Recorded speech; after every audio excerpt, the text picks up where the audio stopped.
Way back in 1986, Arnold Schwarzenegger would do a movie more so as a business move to desperately get out from under a studio contract that he was in. This was also a movie that was made for the primary purpose of funding another future film that Arnold would star in, but at the time had Patrick Swayze cast in the lead. Sadly, this movie would be a box office bomb, but when looking back at it with a retrospective approach, one can see where it delivers some fun, cheesy 80s action, violence, and bravado. This is also a hidden gem on Schwarzenegger's resume. So let's get into the behind the scenes and on the screen action of Raw Deal to see how it holds up.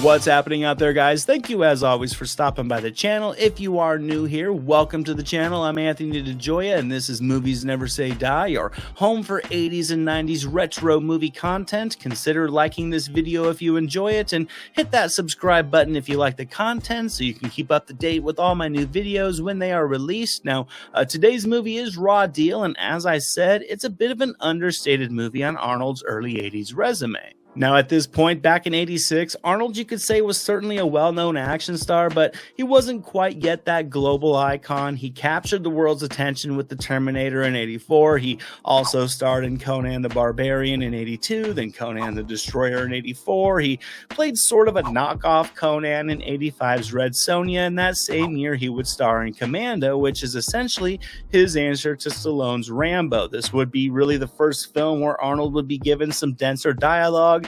Not too dense by any means, but much more than audiences were used to with him playing a robot or a barbarian. And I would say Commando would be the first of the movies that would start to slowly humanize the hulking action star, and thus, with its success would come 1986's Raw Deal, a by-the-numbers action flick mashed up with this organized crime drama that would rely on everything that worked well for Arnold at that point in his career, which was looking intimidating, dropping the humble beginnings of his trademark one-liners, and taking out armies of bad guys all by himself. As I mentioned in the intro, Arnold really had no interest in being in this movie outside of finally getting to wear some suits, since he said in an interview that his wardrobe budgets at the time were seemingly around $10. At this point in his career, Arnold was also still locked into a multi-picture contract with Dino De Laurentiis, who during the 80s had his own studio, the De Laurentiis Entertainment Group. Arnold had done his 2 Conan movies with DEG and then was supposed to fill a beefed-up cameo role in Red Sonja in 1985. But what was supposed to be just a week of filming turned into almost a month, and when Arnold saw the film, he realized he'd been elevated to the co-star of the film without his knowledge. Now, at this time, De Laurentiis was also heavily into a film idea that would be called Total Recall. Arnold very much wanted to star in this Total Recall movie, but De Laurentiis didn't feel Arnold had the range, plus he had Patrick Swayze already lined up for the part. Excuse me, could you move to the side a little bit? Your lights. Thank you. Clearly being able to see he had been typecast as this barbarian type character by De Laurentiis, Arnold agreed to star in Raw Deal. This was a movie De Laurentiis was only making for the purpose of generating money for Total Recall with Swayze, so Arnold's condition for doing the film was that his contract with DEG would be dissolved, as well as a paycheck, of course. And considering he earned $2 million for Commando in '85 and $3.5 million for Predator in '87, you would assume that it would have been somewhere in between that. Raw Deal would go into production with a budget of $8.5 million. John Irvin, who only had a few films under his belt at the time, most notably being The Dogs of War starring Christopher Walken, would be hired to direct. Routine Sergio Leone writers Luciano Vincenzoni and Sergio Donati were brought in to write the script, with Gary DeVore and Norman Wexler coming in to write the screenplay, as well as making some added revisions to tailor the material more to Arnold's skill set. And I think this is where you can clearly see the contrast between the crime drama elements and those of pure 80s action cinema.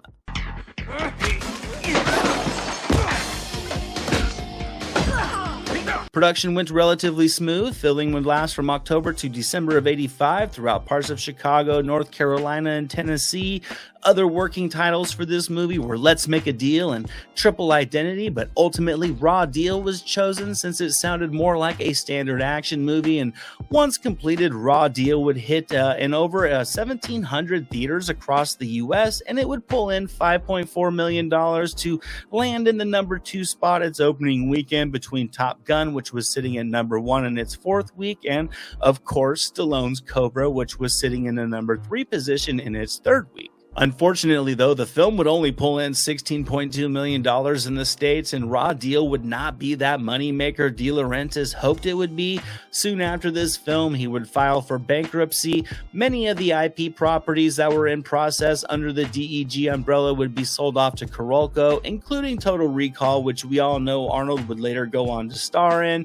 De Laurentiis would eventually leave DEG to start another company down the road, and he would continue to produce films for many years, and as we all know, Arnold would grow into a global star, but the two would never work together again. Now, as an action film from the 80s, Raw Deal is more than adequate in my opinion. It's far from spectacular, and it's far from as splashy as the other movies Arnold would go on to star in. However, I think it does hold its place as one of those films from the first half of the decade that I think were much more similar to the grindhouse action movies of guys like Charles Bronson, where bloody violence took more of a focus than explosive action that would dominate what I think would be the back half of the decade. It's a standard action movie plot for the time. Arnold plays a former FBI agent turned small-town sheriff. Meanwhile, FBI agents trying to infiltrate a violent mob syndicate are being killed off, signifying a leak inside the agency, so Kaminsky is brought in to go undercover to bring the whole thing down. That's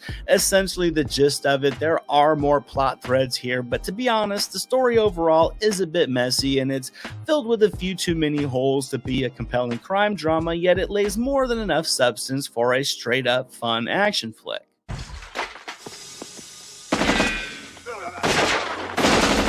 Raw Deal overall just keeps a swift pace. It does maneuver itself to fit around Arnold's trademarks. He's a little bit more human in this role despite his action figure presence, but I think his confident sarcasm works nicely for the mood of the plot. He's charming, he's intimidating, he's also a bit humorous as he's dropping some cheesy lines and some jokes here and there, but really it's all fluff to fill in between the violence, and I think this department could be a reason why this film often gets overlooked. Because I would say the action in this movie overall is just fine, and I think Arnold does command the screen when needed, but there's nothing overly memorable in this movie outside of maybe just how ordinary all the violence really is. There are some fight sequences during the middle of the movie that consist of Arnold dropping guys with one hulking punch or throwing them across the room like a rag doll. There's also a solid chase sequence later in the film that gets the adrenaline up a little bit with the use of old school practical effects and stunt work. And he even gets his commando moment where he assembles his massive artillery to prepare for his final battle. But him driving through a quarry, listening to the Rolling Stones and taking dudes out from 100 yards or more with a machine gun while driving all over the place doesn't land with the intended impact, nor does his final one-on-many showdown in the closing that feels more like standard cinematic gunplay than anything that can get your blood flowing. It's all fine, but nothing memorable. Raw Deal really felt like Arnold's response to Stallone's Cobra, a crime drama action movie hybrid, much like Cobra was a psychological thriller action movie hybrid. Raw Deal's problem is that it takes itself too seriously during the quiet moments when the substance isn't really there. Still though, in the hands of Arnold, Raw Deal is a fun movie to revisit if you want to see Arnold's early rise as an action star, because despite this film's flaws, his screen presence is can't miss. So in the end, I will give Raw Deal a solid C+. It's not a fantastic movie, but it's a solid film, and it is a hidden gem on Arnold's resume. If you haven't seen it, I do recommend checking out. If you have seen it, let me know what you think down in the comments.